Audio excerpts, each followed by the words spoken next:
Well, thank you to those responsible for inviting me.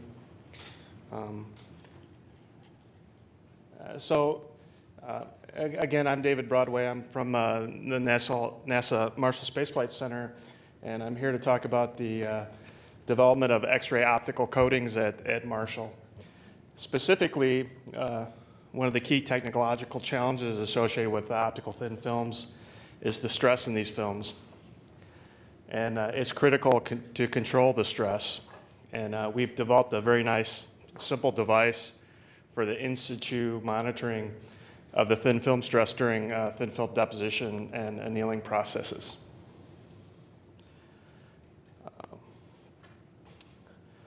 So a slight overview of the presentation includes a look at our X-ray astronomy group at Marshall, an overview of our technology, the current development status of this technology, of course, and I'll talk a little bit about thin film stress.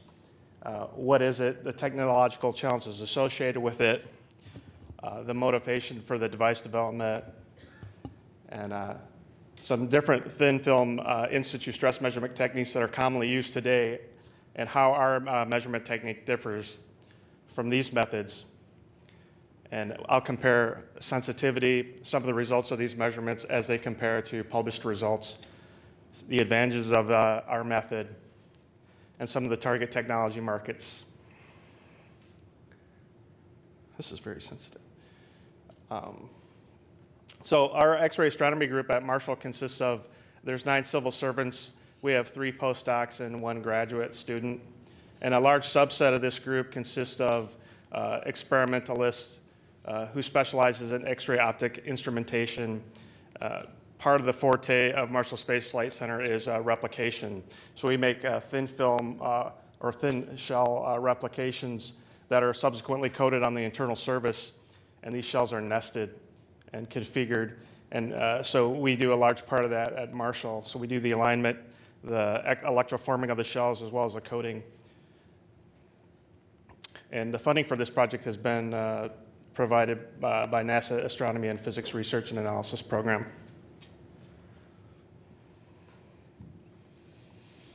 So overview of the technology, again, we introduced a simple, this is an optical method for the in situ measurement of the internal stress, as I mentioned, during film growth and thermal annealing processes.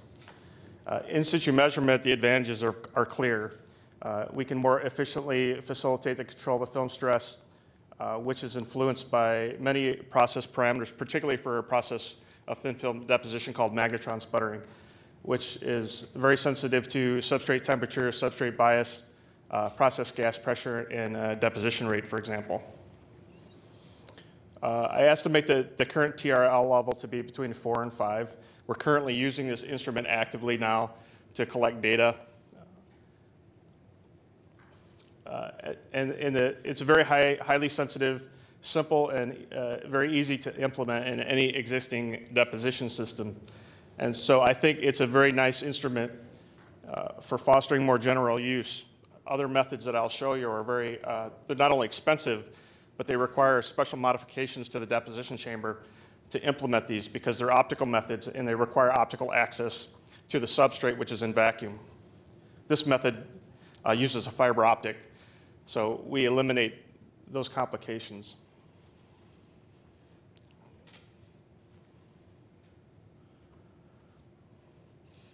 So we've gotten to the point where we're collecting data. We're starting to publish results. A patent application has been filed by NASA. We've submitted some manuscripts awaiting peer review.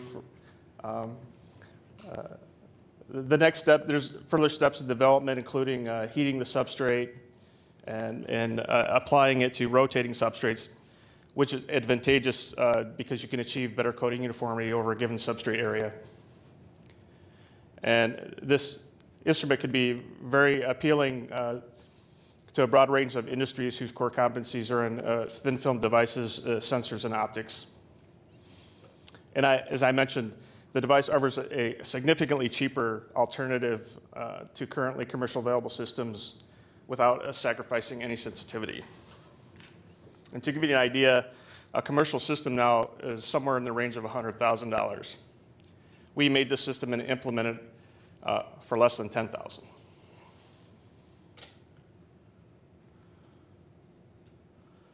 So thin film stress, as I mentioned, it's a leading technological challenge. And what's amazing about thin film stress is despite the small thickness of the film, that is sub-nanometer thicknesses, the stress in the film can be enormous, a few gigapascals. And it's interesting to study because, from an academic point of view, because it also gives information about the microcrystalline structure of the film. So it's an intrinsic property of the film. And we find that, particularly for thin film applications for X-ray optics, that the stress in the film can sometimes disqualify the use of an attractive material. And it can often be associated with a relevant device-specific performance characteristic. And I already mentioned this, that for magnetron sputtering, it's very sensitive to these various deposition parameters. So what's the problem with this is that the stress can cause delamination of the film, for one thing, from the substrate. And here are several examples of cracking and buckling of the film. But more importantly, for optical applications, is that the stress can necessarily distort the substrate. And I'll show you why this is a big problem.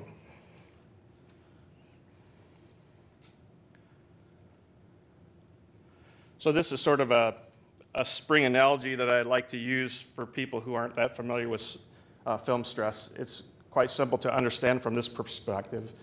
So you have the stress can be modeled as a spring system.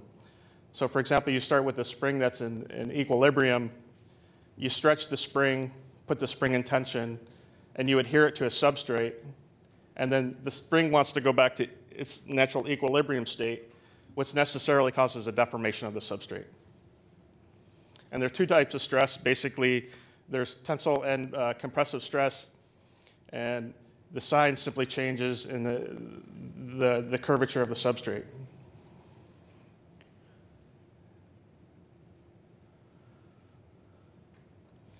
So why is it very important for us at Marshall Space Flight Center in the development of full shell X-ray optics? Why is stress particularly challenging for us? So we fabricate these thin shells through a replication process. We start with a mandrel, it's polished, then we electroform nickel onto that surface, and then we release it from the mandrel. And subsequently, we have to coat the internal surface of this with a reflective, X-ray reflective coating. These shells are nested in order to gather more photons from dim celestial sources. And as such, and due to the weight constraints, these shells are only a few hundred microns thin, in some cases as small as 40 microns. So we're developing a process called differential deposition, because after we remove this, there are necessarily, due to substrate distortions from the internal stresses in the electroforming, as well as imperfections in the form mandrel, there's always, the final figure always deviates from the desired. And so we develop a process where we go in and we selectively sputter material to fill in these gaps, so to speak, in an effort to increase the angular resolution of these space telescopes into the next regime of sub-arc second resolution. But if you put the film down and there's stress in the film, then you've destroyed what you're actually trying to attempt to do, because the stress will distort the substrate. So it's very important to come up with a way to deposit this film with very little stress in it.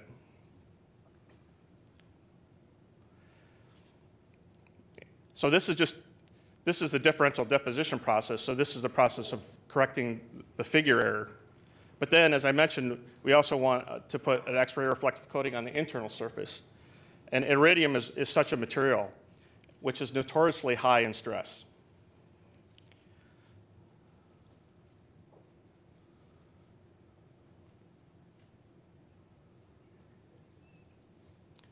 So the measurement of thin film stress, how it's typically done. This is sort of an ex situ way that people often do thin film stress measurement. It's quite simple. As you start with, for example, a substrate, in this case, a silicon wafer. And you take a profilometer and trace across 2 orthogonal directions, and before the deposition process, and then you do a subsequent set of traces after the deposition process. And you subtract these 2 pre and post traces to get a curvature of the substrate. And then we invoke the well-known Stoney equation, which relates the curvature of the substrate through a proportionality constant, namely the biaxial modulus and thickness of the substrate, to the stress. But you'll notice that the Stoney equation predicts a constant curvature, which means that the substrate deforms spherically. And for a given set of stress, we can always invoke this deformation mode by increasing the thickness of the substrate. So whatever the stress is, we can always make the substrate deformation spherical by increasing the substrate thickness.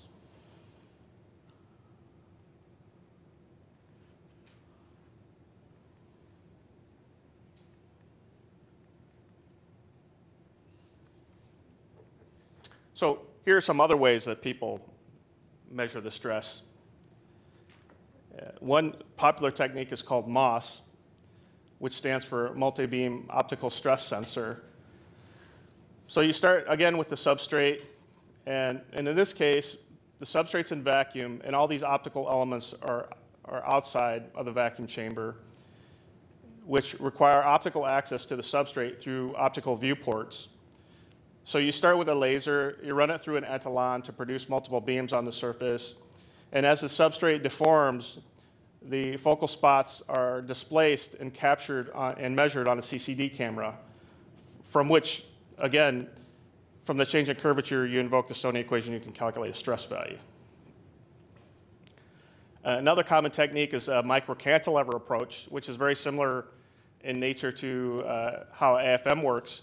You start with a microcantilever, and you shine a laser beam, and you measure the deflection with a PSD, and again, you can deduce from geometry the change in curvature of the substrate during the deposition process.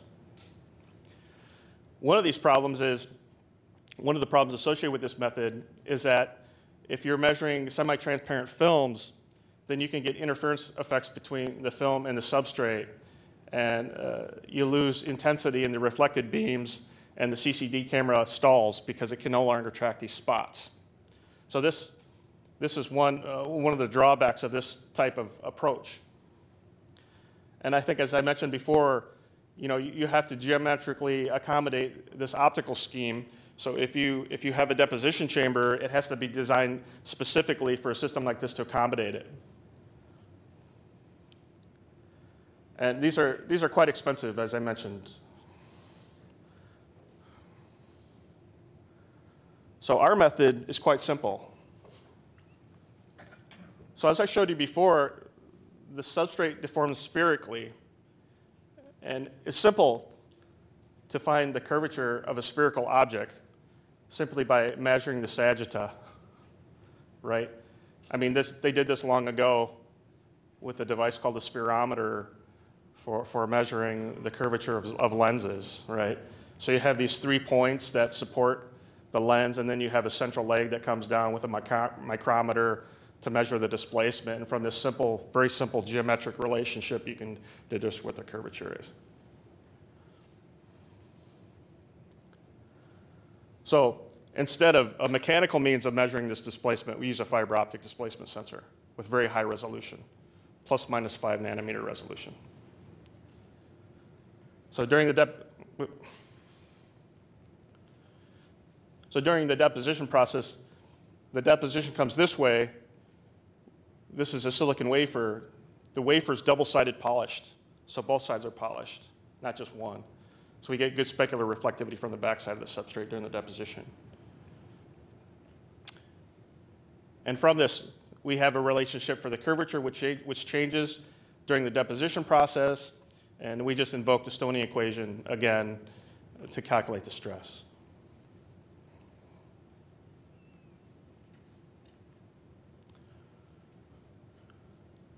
So here are some results that we achieved with this device. We looked at, for example, the stress in chromium films as a function of argon process pressure. And something very interesting happens at a critical value of argon pressure. You see that we can achieve zero stress for an optimal value of argon pressure. And this has already been, this has been known since the 70s, of course, but we achieved a very similar result to the published workings of Hoffman in this case. So here's a full plot of the intrinsic stress. It's very interesting because you have the intrinsic behavior during the deposition process where the film is growing. There also here is some thermal effects because the heat's generated during the deposition process necessarily causes some curvature or thermal strain because of the changing substrate temperature. And then here is the moment of cool down where we shut the cathode off. And in this region here during cool down the stress is driven mainly by the mismatch in the thermal expansion coefficient between this film and the substrate. So all this information you can gather here. Whereas the ex situ measurement I showed you before, where you simply measure the curvature of the substrate before and after the process, you just get that point. Just that data point is all you get. Here, in here you get all this information about the microstructure of the film.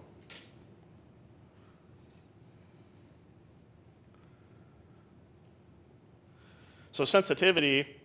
So how did we estimate the sensitivity of this device? So what we did was we ran a deposition process and collected data at 2.5 hertz during a 38-minute deposition process for chromium.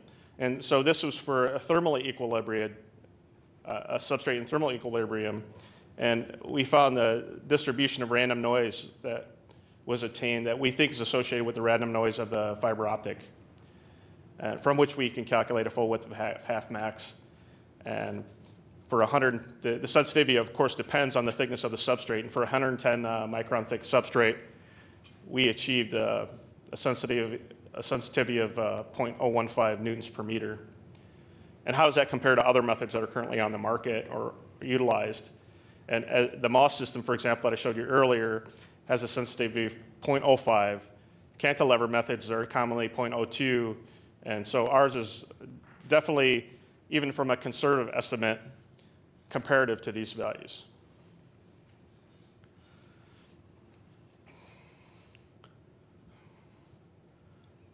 So here's another idea of what the sensitivity of this instrument is capable of. And this shows you that the instrument is definitely more sensitive than the resolution of the process parameters that we're using to deposit the film. In this case, we're varying argon pressure again.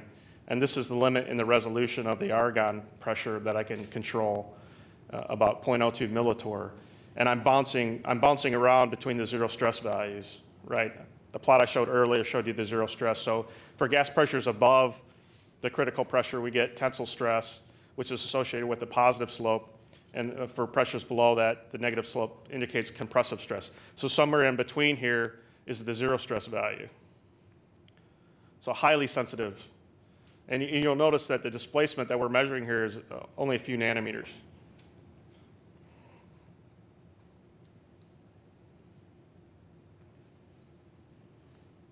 And I told you before about iridium, how iridium is a very attractive material for X-ray optics, and the high stress is a problem. But we've already found, using this instrument, the film growth regime, particularly for compressive stress, that the stress passes through zero, about at the thickness we need to get good optical reflectivity. And it's very interesting because there's two different growth regimes associated with add-atom mobility. For high add-atom mobility, we get this compressive regime and good quality films. By that I mean, one of the features that we're very concerned with is the surface roughness or surface topography of the film, because the specular reflectivity degrades exponentially as this roughness. So we had to go back and do some more work and look at AFM measurements and see what we're achieving in terms of roughness. But already, we've gone from 2 2 gigapascals to nearly 0 stress in the iridium coating. And again, others have found similar results for other metals, but I think I haven't seen anything published yet on iridium coating. So we find something similar for the iridium, which is very exciting to us because now we can put down a stress-free coating of iridium potentially.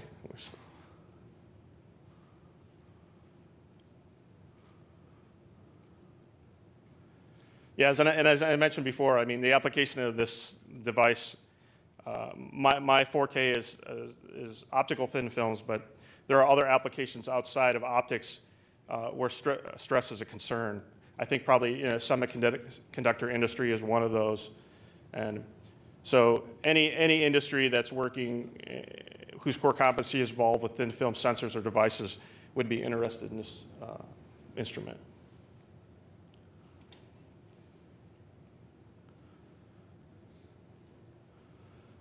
So again, some of the key points, in situ monitoring is clearly beneficial. We get so much more information from in situ measurement and compared to its ex situ counterpart. The measurement is real time, so we can vary process controls and see immediate feedback in the stress of the film. Very low cost, orders of magnitude lower than what's available commercially, without any loss of sensitivity. It's very flexible in the sense that the system embodies the capability to look at the stress during thermal annealing processes by adding a variable position micro heater, for example, to the system. It's easily implemented. So optical access is gained with a fiber optic through a fiber optic feed through rather than viewports, which makes it simple to implement in just about any existing type of deposition system without the need to modify or specially design a system to accommodate it.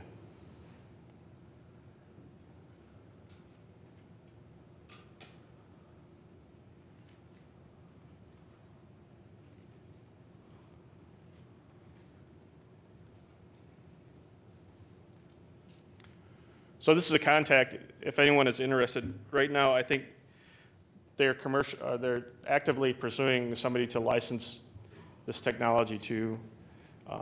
And if you're interested, this is the contact, Sammy Neighbors at Marshall Space Flight Center.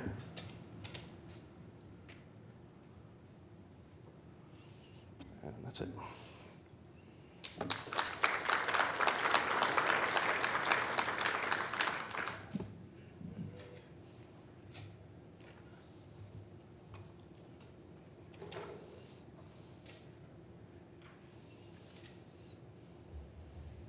Could you speak briefly, you mentioned microheaters.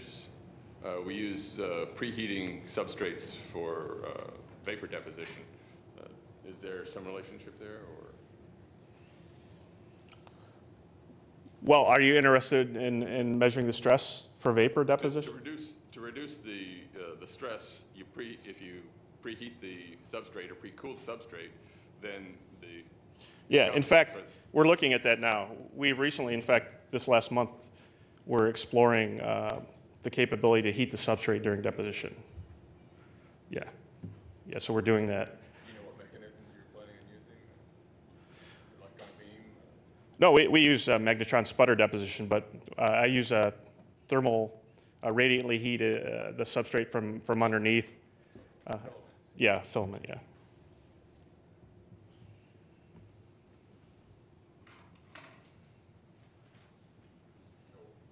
What is the thickness of the thinnest films you can measure? Yeah, so I did that calculation based on the sensitivity for about 100 micron thick substrate. So for example, for a film with a stress of 100 megapascals, I can measure 3 angstrom thickness film. So I can realize a film thickness change of around 3 angstroms for a stress of 100 megapascal.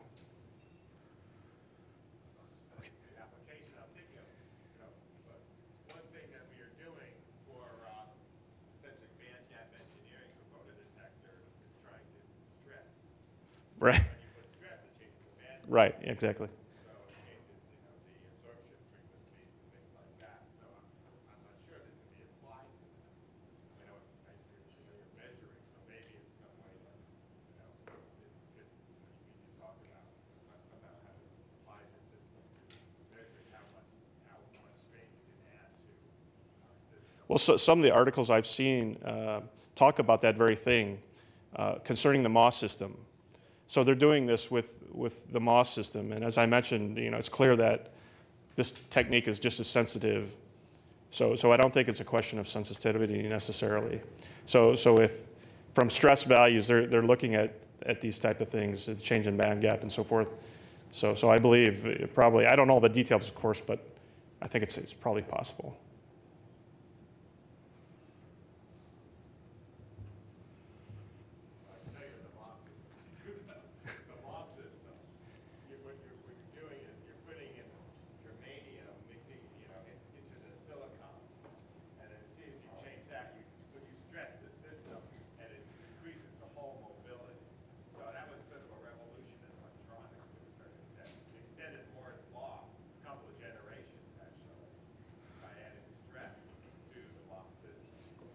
Probably even, I don't know much about the semiconductor industry, but probably even doping concentrations, you could probably realize a change in stress due to the doping, change in doping concentration, for example. I would guess. That brings up one more thing.